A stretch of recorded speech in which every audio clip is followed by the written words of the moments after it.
Sounds like a good philosophy. She's worked for. Our next session is on Facebook search. Our speaker is Yulia Smirnova. She's the founder and CEO of Commerce Brain, a conversion optimization company. Yulia has 10 years of experience in online marketing. She thinks that online shopping should be easy for consumers and profitable for retailers. Sounds like a good philosophy. She's worked for a few companies you may have heard of: Walmart.com, Shopping.com, Texas Instruments, Microsoft, and Intel.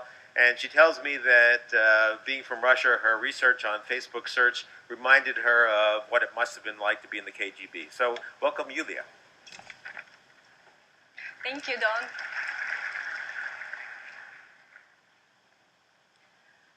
Why did you come here? Tell me. What did you come here for? Anyone? I came here to Internet Retailer and to the United States, for that matter, because I seized the opportunity. I grew up in Russia, the land known for lots of vodka, a lot of potatoes. In fact, it's the only vegetable in the fruit, and very scarce opportunities. When I was a child, I didn't know better. I wanted to be a communist, really. Until my teen years, I realized that it was not normal. It was against human nature to work for free. I did it once. Every fall, as a student, all students were sent back to the potato fields to collect crops for free. We would spend the whole day working and shoveling potatoes, sweaty and exhausted, and give away the crops to some communal agency for nothing.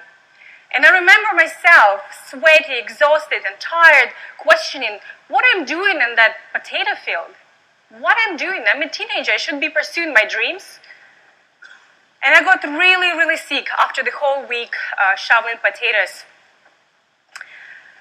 And I made myself a promise that I will get out of this country one day or another. And so I did, 5 years later, with $800 in my pocket and a lot of ambition to carry me through uncertainty. And it surely did. I got great education, I worked for awesome companies, and now I'm the CEO of my own company. Until 6 months ago, when I was still working in corporate America for a very big company, I found myself back in the potato field. I realized that all those great ideas for profit in e-commerce are not used or leveraged very well.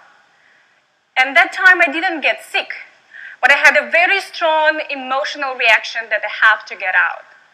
So in February this year, I resigned and I started commercebrain.com to help online retailers that want to seize opportunities to scale and become profitable. And so most of you here came because you're thought leaders. You want to do something different for your company. You want to discover the next thing in marketing that makes more money for your site. And so in the next 20 minutes, you're going to become an expert in Facebook marketing, which otherwise would take you hours to understand. And then you might as well get that bonus in your company if you're still in that big retail company. And if you're not, I still have 2 bonuses and a gift for you. So are you ready? Ready? Great! So what's Facebook? You would say Facebook graph search. Isn't that it's still in beta and nobody can access it, nobody can use it? And what's the point of talking about it? It is still in beta, but there are some online retailers that are already digging into this gold, because ultimately, Facebook is a gold mine. It is a gold mine that you have to start digging right now.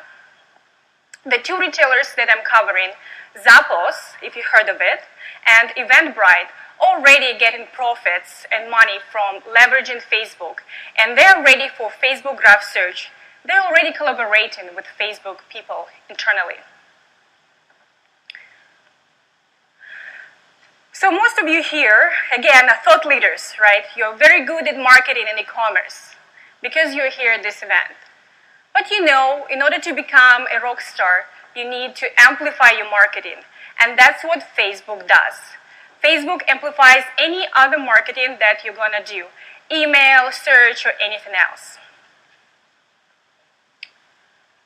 So whatever model that you will choose eventually by the end of this speech, is going to work very well because Facebook uses the same data pools. So graph search, newsfeed, and timeline, they all are based on the same data pools, and they act as multipliers for your marketing. So, the first example, using unique data. When you can become an agent, a secret agent, and learn so much about your customers and create wonderful, unique offers for them. That's my first case study, and that's more like Eventbrite. What Eventbrite did, they used social data from Facebook and put it into their recommendation algorithm. And they found wonderful results. They've noticed that their upsell increased dramatically. I tried to learn how much dramatically it increased, and I probed, investigated, and interrogated Vipul from the data engineering group, but he didn't crack me the number. But he did sell the upsell really skyrocketed. He also told that they used mixed activity data, and they found that it's no longer about the likes or relationships that you have with all other people on Facebook. It's about the activity. So basically, what people do is different, as we know, is what they say, and activity is also better data, it's more accurate, more up-to-date, and you can make so many things with that. So of course, Eventbrite is a retailer that sells events, and it's very perfect that they can match events with the social data. And what they started calling their recommendation engine is a next generation engine. And it truly is. When I asked Vipul about what is he thinking about the search component of Facebook marketing, he said that they're already ready for this. And right now, the future is in the social discovery. Some of you already might be noticing those things, and I will show you the screenshots so you might have noticed already in your own experience. The next case is Zappos, and I call them product traffic only, the patrol of traffic. They created a wonderful program, very unique, very focused. They're technically not California Highway Patrol, but very close with Nevada. And they created all their traffic on Facebook going to their site and back, acts like a perfect highway to sales heaven. And I will show you why. So this is their page. And if you look at the screenshot, you will see that they usually post great pictures, product pictures, and they have specific URL, ZepWow. Well, ZepWow is actually the highway, is powered by Shoutlet, the power tool that they use, that brings this traffic back and forth to the site and back to Facebook. And it actually goes just into two directions. When I asked them, how did you guys get into this process? And they said, well, in the past, we were posting a lot of culture-specific posts, and we didn't find that it was a good ROI for our company, even though people love Zappos. So we hired the agency, and all the posts that we started doing are specific for the products, new products, and silly products. And then we started money coming in. We started seeing money coming in. So being a good KGB agent myself, coming from Russia, I used to compete to see how much traffic they get on a monthly basis. And don't pay attention to the drop. On average, I saw that it's about 3,000 monthly unique visitors. And I was thinking, wow, this is perfect. And then I saw that 37% of those people buy on Zappos, and the rest, 56%, come back to Facebook, to their page. They don't go anywhere else. I was so excited. I made myself a promise to get into the Zappos, and so I did. I did connect it to my secret agents at Zappos, and they confirmed the uplift. Moreover, they told me, Yulia, your sample of 3K unique visitors per month is very small. In fact, it is less than 1%. They couldn't tell me the actual numbers because otherwise they will blow their cover. You know that, working in the corporate world. So I had to ask many, many questions to come up with these numbers. So I did the math. 1%, let's imagine it's 1%, 3K, and then times 4, we are coming at 1.2 million unique visitors every month going back and forth. 30% or close to 40 is buying stuff. This is huge. Now, I was asking them, so how much money do you guys make? What is it? Tell me the number. Of course, they didn't tell me. But if you look at the Reach Relevance study that they did last year, from all the social elements, Pinterest and others channels, 86% is coming from Facebook and shopping on the site, and then 2% of those definitely shop in the same session. Well, let's take the numbers. 30K users, we have 1.2 million multiplied by 2.6, and let's say the average price, or maybe they order only one pair of shoes is $70, we're coming at 2.1 million a month. This is a lot of money. When I asked them how much they spend, they did go with the agency, and at first they did cash out from 100 to 250K per month, but then they brought all their resources internally because they found they can scale and be efficient then. They also told me, when I was probing them, what is your conversion rate for those customers that are on Facebook back and forth? Is it better? Do they purchase more? All they could tell me is that, well, our Facebook traffic converts as much, is the same matter as email. And we're also doing advertising, which is mostly on interest. 80% of all that traffic is paid and 20% is owned. So how many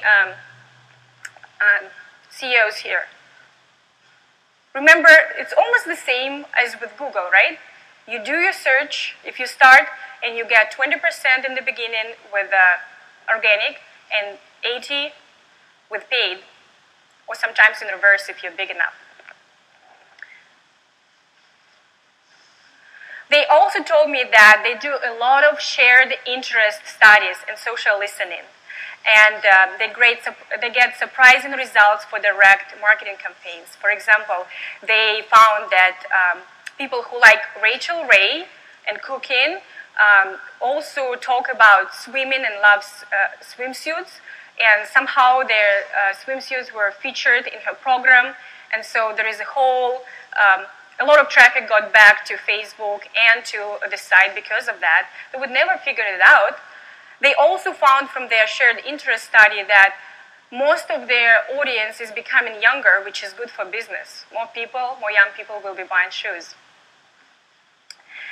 And when I said, well, why don't you guys do custom targeting ads? Because you have all these emails of your customers. You really can make huge difference.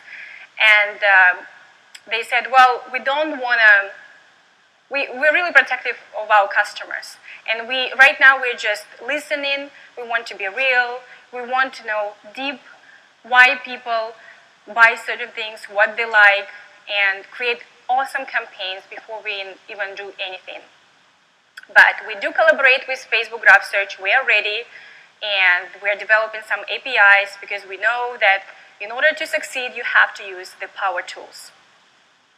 So for people who are in search marketing, it very much reminds us of the same case we had with rich snippers. Remember in May 2009 when Google first released them?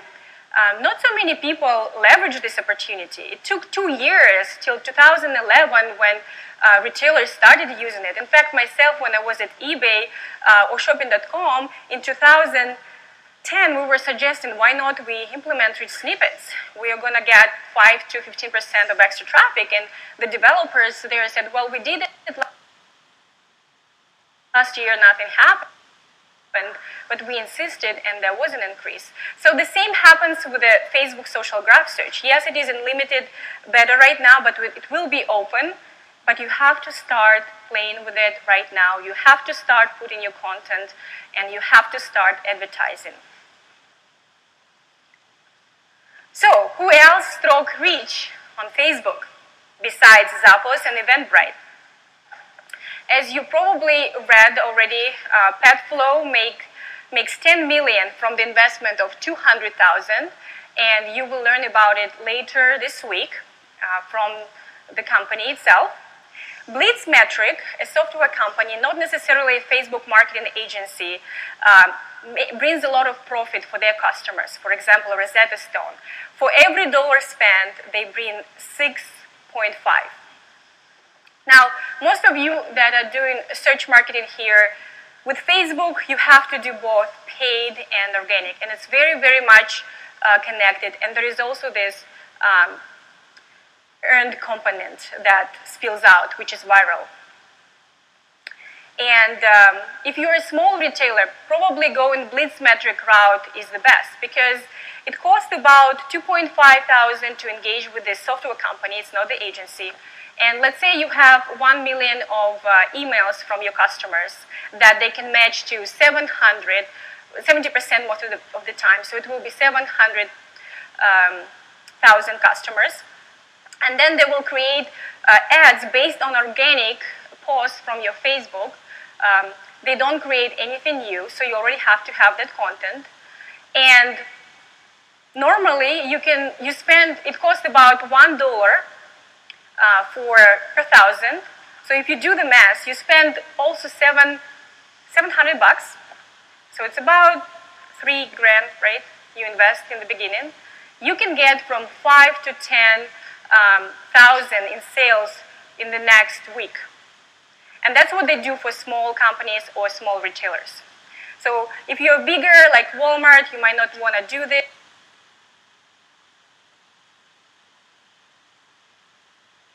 because you want to be protective of your customers. But if you're just starting out, you might want to go with the software company route. There are also companies like Badgeville, which is a data company, and they're using and looking at all this data, especially partner data on Facebook from other sources, purchase frequency, everything that we do online, Facebook has it from other partners. So they're trying to tap into this data and create their own product solution for retailers like you so that you don't have to figure it out because it's not that easy, as some of you might know. And then the fourth example I have to show how good the data is, there was the app, Wonder app, that was created by Yandex very early once they announced in January. And it was shut down because it was so good. It was based on all Facebook scraped data. It was a mobile app that suggests you to go and buy stuff. It was so perfect with all recommendations from your friends that Facebook got the legal team out and shut that down. So the data is very, very good. What else can you do now? You can also play with lookalike audiences. So let's say you're doing promoted posts at the small level, and then you go to custom targets. The highest level of sophistication in Facebook paid search is when you can find customers that are matching your customer base. So almost like recommendation engine for you for new customer segments. Isn't that beautiful? And you can also do a lot of intelligence. You can see what people, like what pages. Let's say here I have pages liked by people who like Zappos in San Francisco. You can see photos from other pages that they like, videos. You can extend the search even further. You can do a lot of intelligence there. You can also do viral stuff with big data. If you can extract the Facebook data or use the partner and you have a message with specific data for your customers, you can create great infographics that bring awesome results. eBay used to do that a lot and was very successful because they have unique data, similar almost what Facebook would have. And they would spend $250 for infographic at Odesk and get massive traffic because it's very interesting data and it's good for search. So you can do that too. You can use help of your customers. PetFlow, which we'll show you later with wonderful pictures of all the dogs and pets and that make you just smile and be happy and you just can't help but like and love it.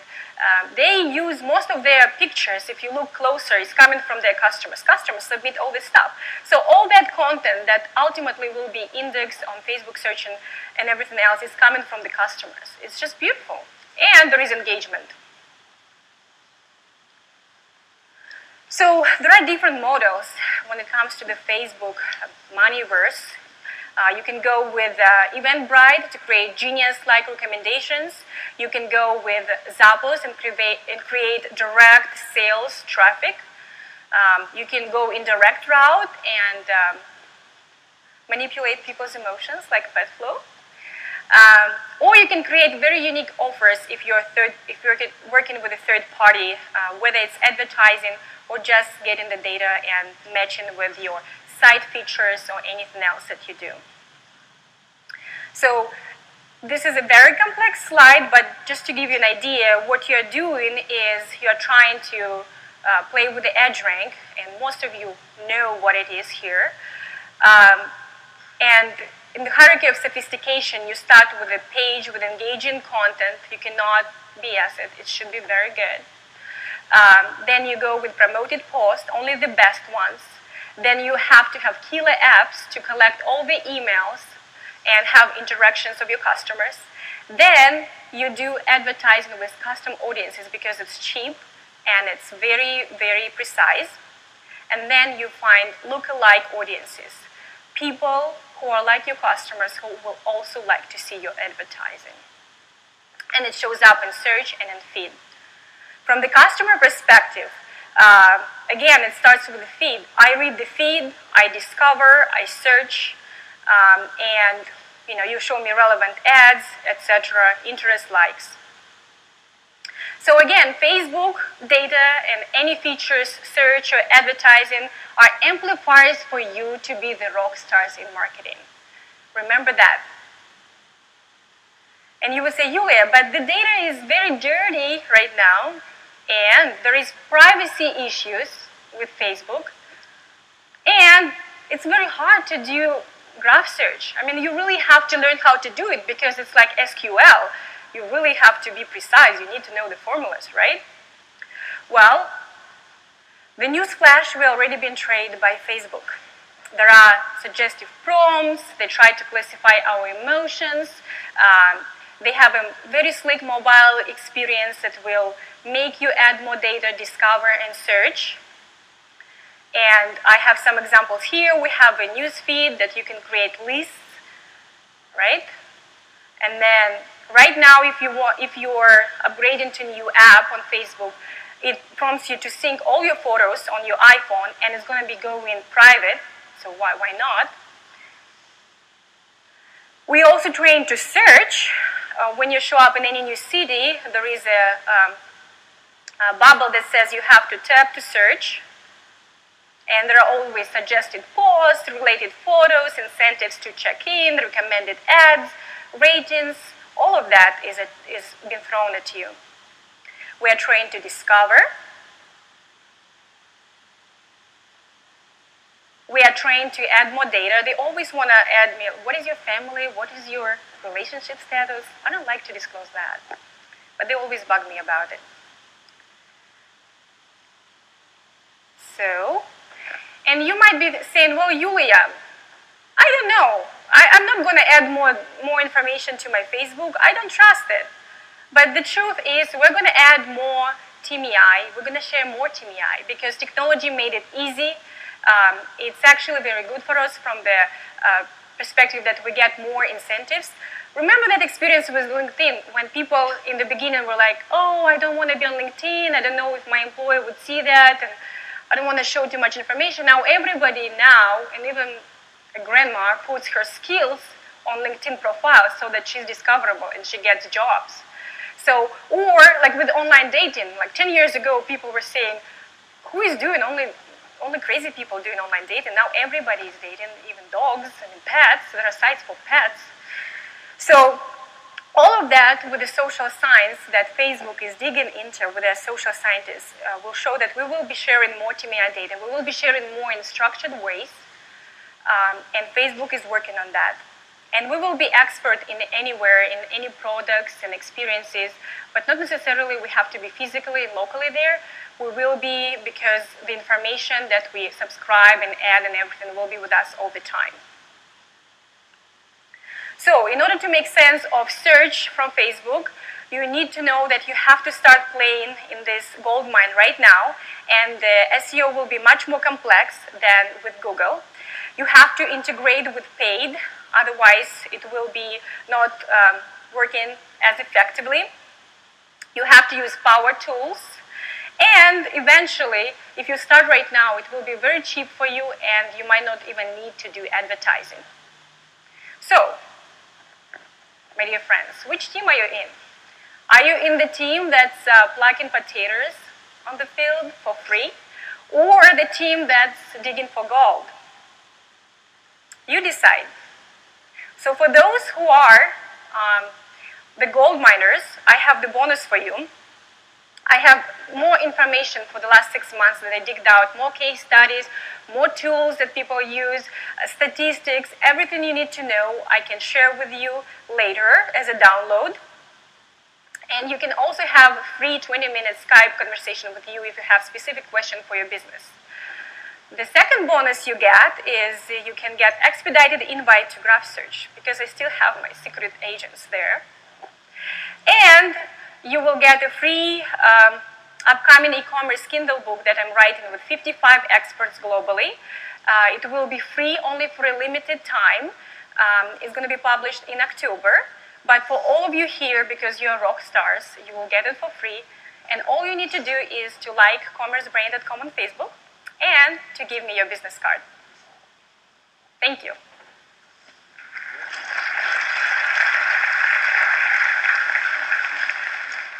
Thanks, Yulia. We have a couple of minutes for questions. Anybody has any questions, please step to the mic in the center of the aisles. Got a question up front here. Go ahead. Добрый день. My question is about Zappos example, because I understand why do they drive traffic from their Facebook group to their website, because it's conversions, because it's money, so it's worth to do. But what are the reasons to drive traffic back to Facebook? Oh, well, they're not really driving it back. What happens is that all they do is they create the content that's very specific to the sales and that people like, which is new shoes or silly products. It's just a natural pattern that 30% of those people who are engaging, and they're very engaged and returned customers on all those fans, they buy in that session.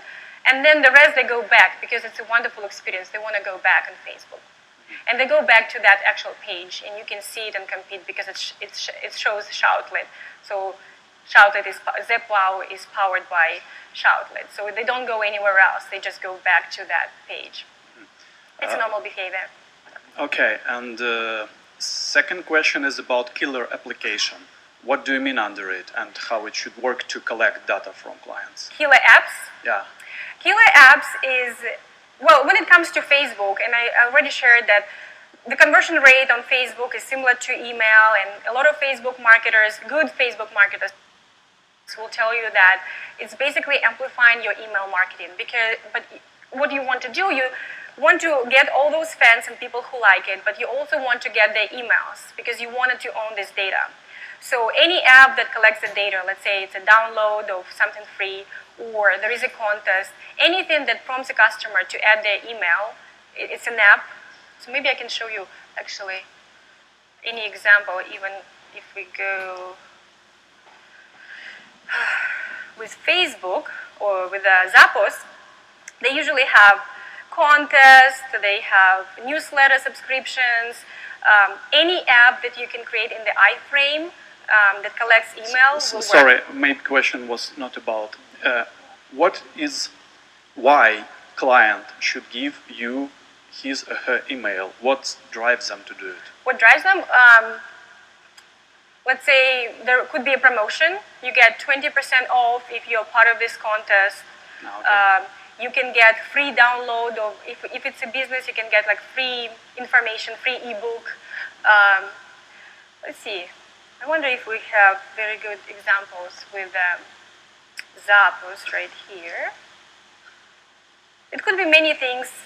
Anything free that people will find valuable. I think it's enough. Thank you very Yeah, much. can't find it. But I can, if you give me your email, I can send you this download. It will have all the information you need. Okay, well, we're out of time. I'm sure Yulia will be happy to take some more questions in the back. Thanks very much, Yulia. Great job, and Thank great you. future as an investigative reporter.